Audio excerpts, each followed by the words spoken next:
Hello and welcome to the NewsX Sunday Guardian Roundtable.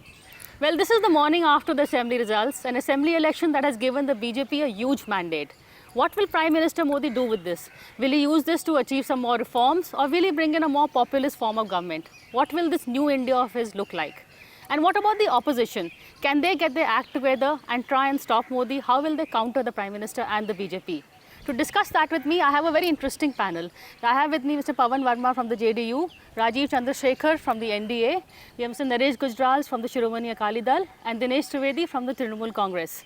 This is what we would call a Congress mukt and a BJP mukt panel. Let's see what the regional leaders would like to say about the national parties. Pavan, I'll begin with you. A lot of people are seeing Nitish Kumar, seeing him as the big hope to counter Prime Minister Modi. No, let me make one thing clear. I think the best way to subvert the possibility of opposition unity is to focus on the question of who will be the leader.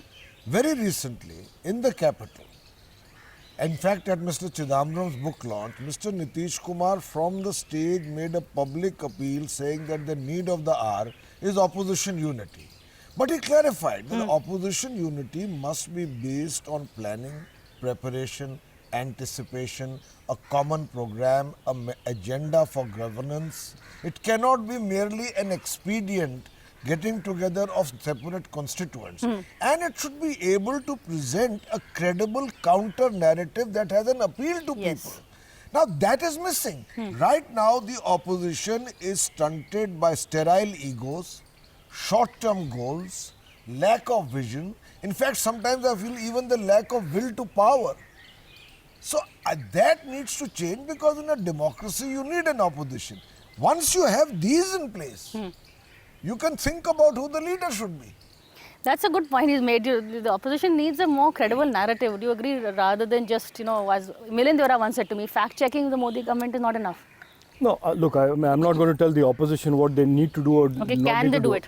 No, I think it is clear from the momentum of these recent electoral victories that the main party that is communicating with the people and is got a narrative out there of progress and development is the BJP and the larger NDA.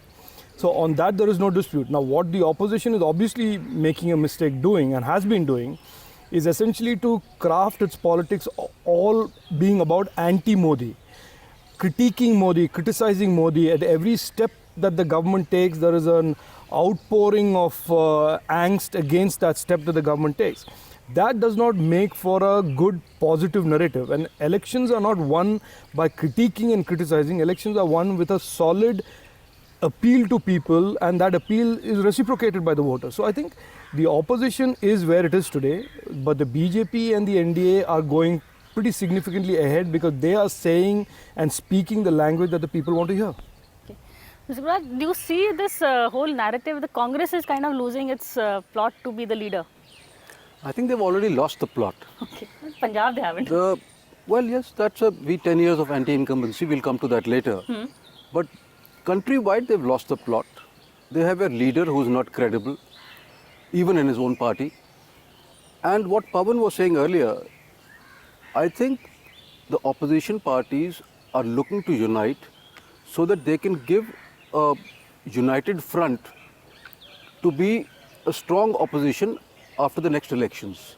One thing is very clear, they will remain in the opposition the way Mr. Modi has, in a way, captured the imagination of the Indian people.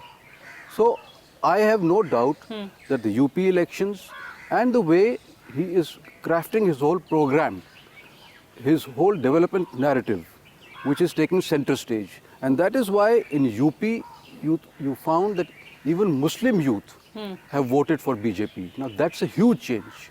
And we have transcended now the caste and the religion vote banks. A whole new way of fighting the elections. So I am convinced that they should be thinking in terms of 2020, because 19 is lost to them. Is Omar Abdullah right? Then would you agree with him, both him and Mr. Gujral, that 2024 is now what the opposition should be looking at? You see, 1 week is too long a time in politics. But having said that, I was listening to what Pavanji had to also say. I think it's not what the opposition wants. Basically, it's what the people want. And at the moment, people, I agree with my friend Gujralji that They are rising above caste, creed and religion. Okay. Basically, people of this country are very simple. They want their jobs, they want their security, and they want to just have their education and health care. These are the basic things. And I think at this point in time, we definitely, in a democracy, you need a very, very vibrant opposition. But that opposition doesn't have to follow the agenda set by the government of the day. They should have their own narratives. They don't have to follow. So at the moment, I personally feel that that narrative is not there. And people would want this government to be given an opportunity. And the regional leaders like Mamata Banerjee, who are very strong and decisive. Now I have two of you here. Two of you represent very strong regional leaders. I'll begin with you first, Dinesh. How do you see them coming together? Will Mamata cede to Nitish? Will Nitish cede to Mamata? How will that work See, out? Who will reach out? we always make a mistake that the leaders come together. Leaders don't come together. It's the people who bring the leaders together. And at the moment, I don't see that scenario happening. It's too early. You need some kind of a situation, like for that emergency. There was a situation for which people came together. And the movement of JP movement and everybody, there is no, we are a feudal society. We always look upon icon.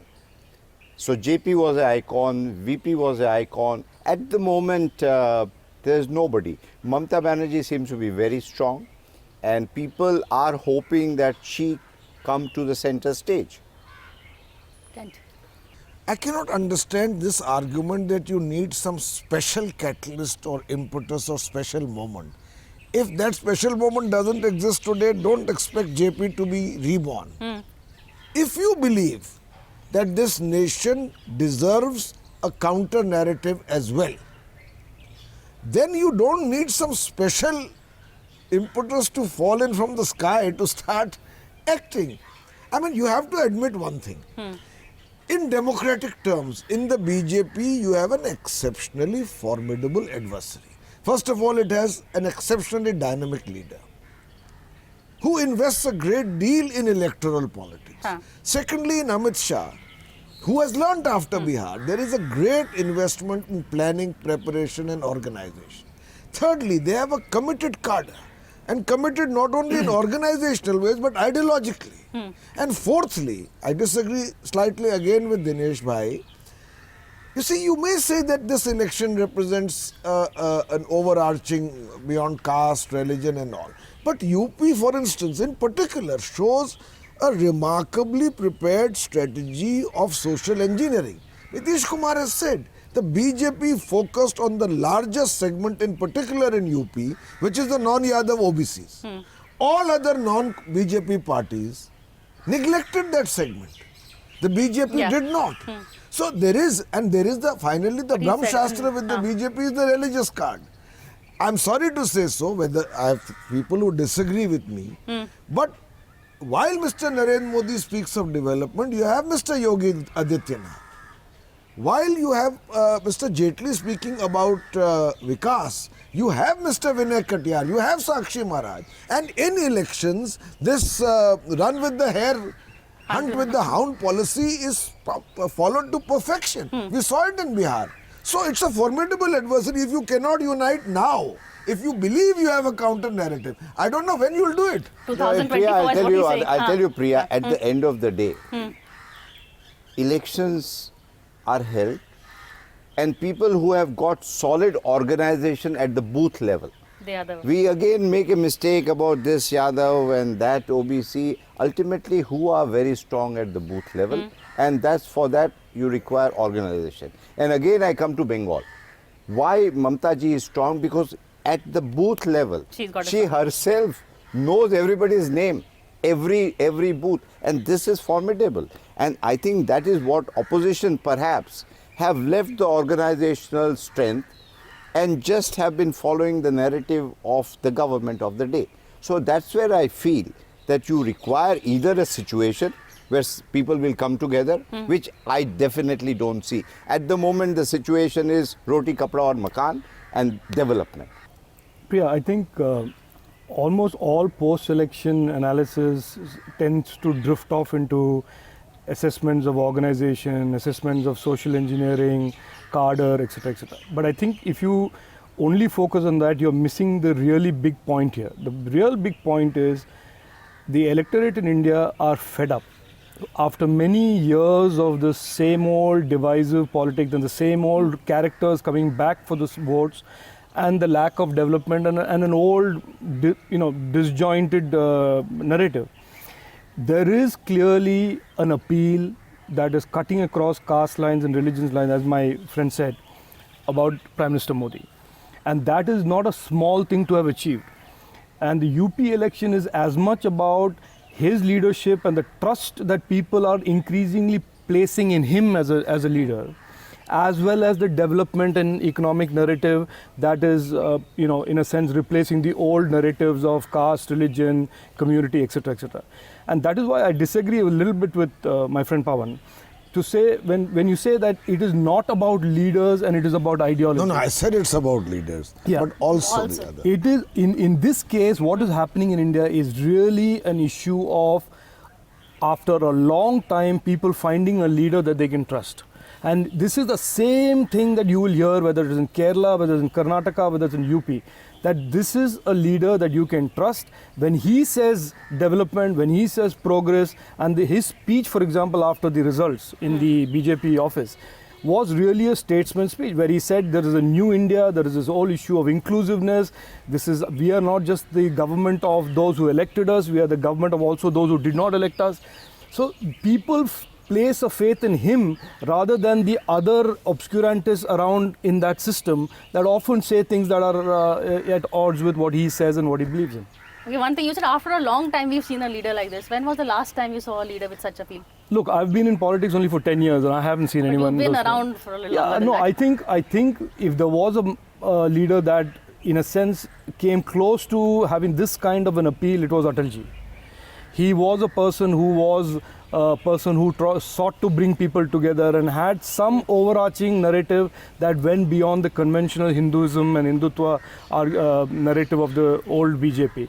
So I think the closest is Atalji, but then I'm sure there were leaders before that, but that was before I entered politics. No, Indira Why not Gandhi Indira was a Gandhi? very Yeah. strong Yeah, leader. I was We can't forget her. I mean, she was a very, before my very time, strong so. leader, of course.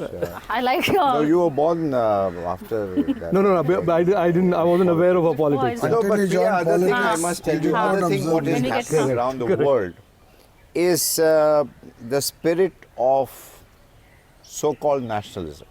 If we see right from America to Europe Brexit. to India, Brexit, so this global village is crumbling down and people are suddenly looking inwards. And when you look inwards, you are looking up to a leader who's very strong. Nothing is more important than success. And that's what it is too. If young Yadav would have won, Akhilesh, then people would be talking about that he could be the next Prime Minister of India. Yes, So sir. nothing like success. And nothing like the next election win. What about this Prime Minister Modi? Two questions for you. One is his idea of a new India. Do you see, will he use this mandate to bring in more reforms, or is he now veering more towards a more populist kind of government? Well, And- two things I would like to say. First, what Dinesh said and what Rajeev said.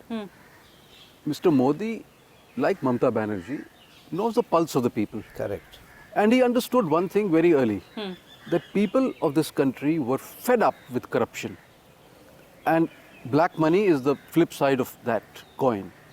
So he attacked those two things. And that really got the imagination of the youth, because they believed he's actually serious about it. Right.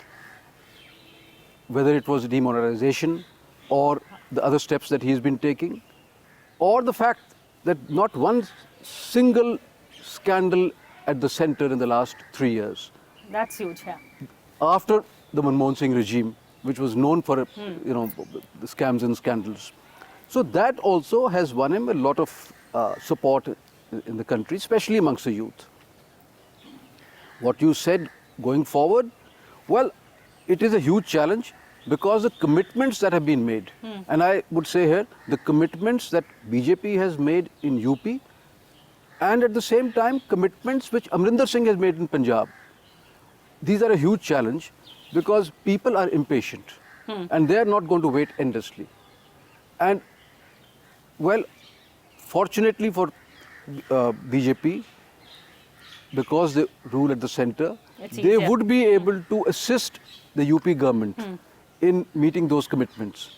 But I think this competitive kind of freebies that we offer, in the long run is not good for the economy or the country. Because this competitive populism at some stage has to end. And today you heard the State Bank governor also has said that writing off loans causes disruption in fiscal discipline. And they've done it. It's won them the votes. Now but they have to deliver now it. the challenge is the benefits which are intended for the people, do they reach the intended beneficiary or not? Despite the defeat in Punjab, at least you must admit that the Aam Aadmi did not win was a good thing for you. Well, not for us, for Punjab. For Punjab, okay. Because, no, I'm serious about it. Because the way they were flirting with the extremists, the way they were flirting with those who we call Khadkus in Punjab, was very dangerous for Punjab. And in fact, that is one reason why Congress has done so well, because a lot of the BJP support base and a lot of, especially I would say the Hindus in all the cities, they voted en masse for Congress because they were frightened of the language that Arvind Kejriwal and his outfit speak. And they were frightened with the kind of leadership that they were trying to create in Punjab. So what has happened there is very good for Punjab. I wish the Congress government all success, because eventually the people must benefit. Okay, we're going to take a quick break, but we're going to come back and continue this discussion and also talk about what Modi plans to do with this vision of his with the new India.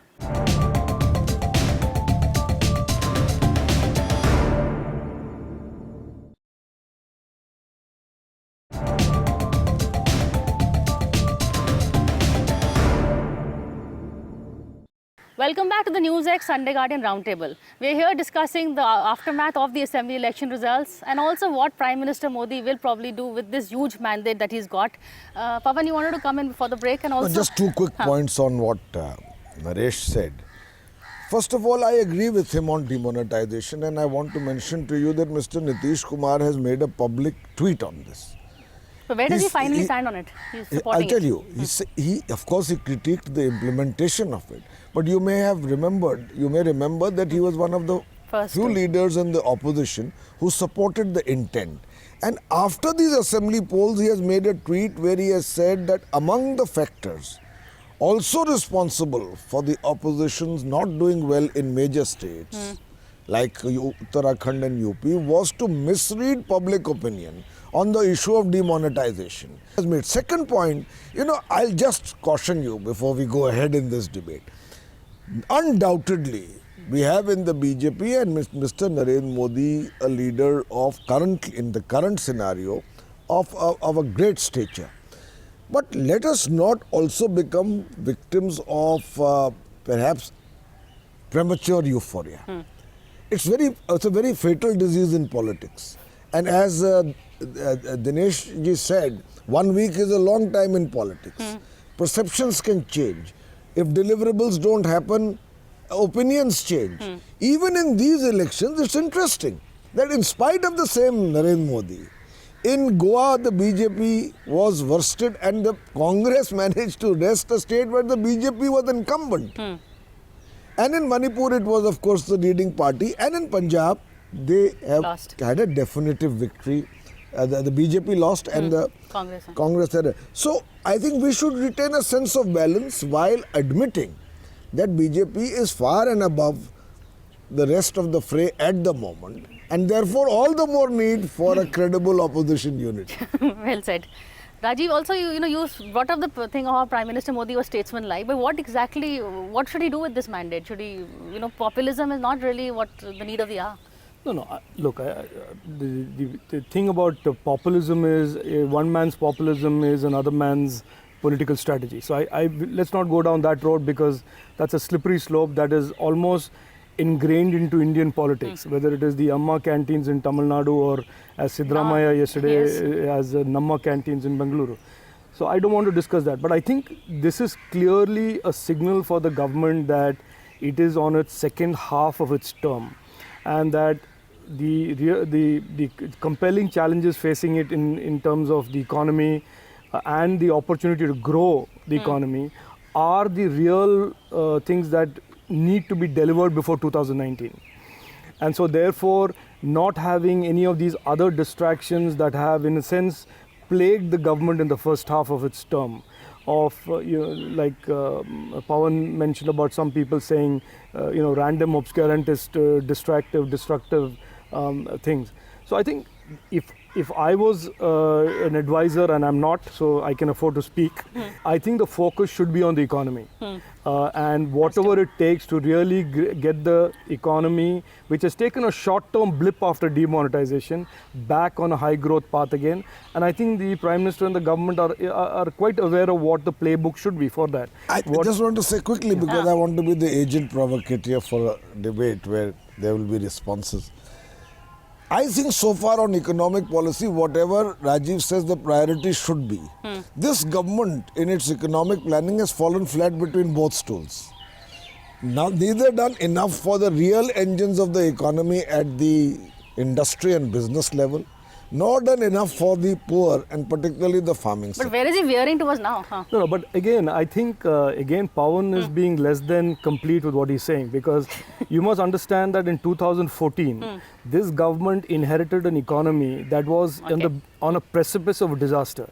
Even today, the banking sector crisis that this government inherited remains unresolved, and it is not an easily resolvable issue. It's not just about signing a piece of paper. Now, those are big structural impediments to rapid economic growth, and that is why I'm saying those have remained in a sense unresolved, and this is what I believe the government should now be focusing on, getting those big problems out of the way. Even if you have to bite a big bullet, you have to bite it and just do it. He has a mandate, and if he's to be believed, he has the time. Absolutely. He says he's here till 24. Well, Last words. I will add to what Rajeev has said.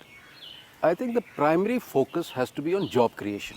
Jobs Jobs is what people of India want. That is what they voted for. And that is why we got voted out. And if you wish to create jobs, then the second generation reforms have to take place, which means you have to bite the bullet, labor reforms. Yes. Unless Mr. Modi and his cabinet show the courage and bring in labor reforms. And second, And they allow the labor reforms. whether they allow or not, he is ruling. And this country needs it badly, because this is the only country where you can hire somebody but you can't fire a person. Mr. Trivedi tried reforms in the railway ministry. That's why he lasted 15 days. That's a whole new story. But at the same time, as I said, that is one. And second, again, a tough decision, disinvestment. Yes. Constantly loss-making units which bleed the exchequer. We have to think about it. And I think an all-party consensus has to be evolved on that. And please ensure that the fruits of the economy reach the poorest of the And poor. third- There are too many of them. And third, what Pavan said earlier, we have an agrarian crisis. I come from an agrarian state. The BJP had committed to implement the Swaminathan formula. Right. The sooner they do it, the better for them. But till then, till such time that it is implemented, at least what they can do is raise the MSP Yes, by as 2% more than the inflation index, so that the farmer benefits straight away. See, I think it's going to be difficult at this moment to create jobs.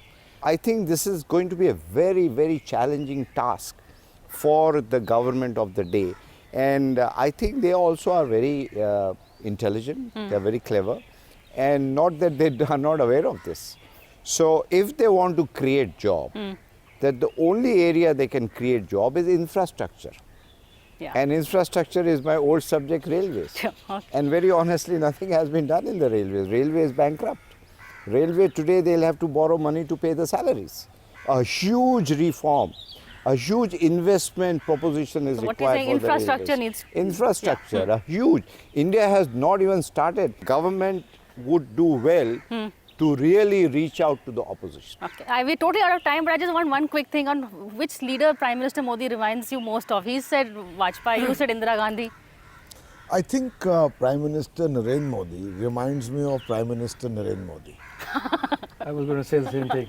That's a good note to end on. I agree with him because he's his own person, Okay. and it's a new India, and it's a new language and a new narrative, and he's fit for it.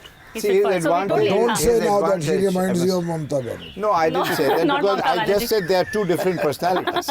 But they are very strong personalities. But I would say the advantage of both of them is they know India and they know Indians and they know the psyche of the Kindly poor. note the And both of comparison. them want to do something for the poor. Okay, on that note we'll end, but that's a nice thing. Prime Minister Narendra Modi reminds us of Prime Minister Narendra Modi. On that note, that's it from us. Thank you for watching this show. We'll see you again same time next week.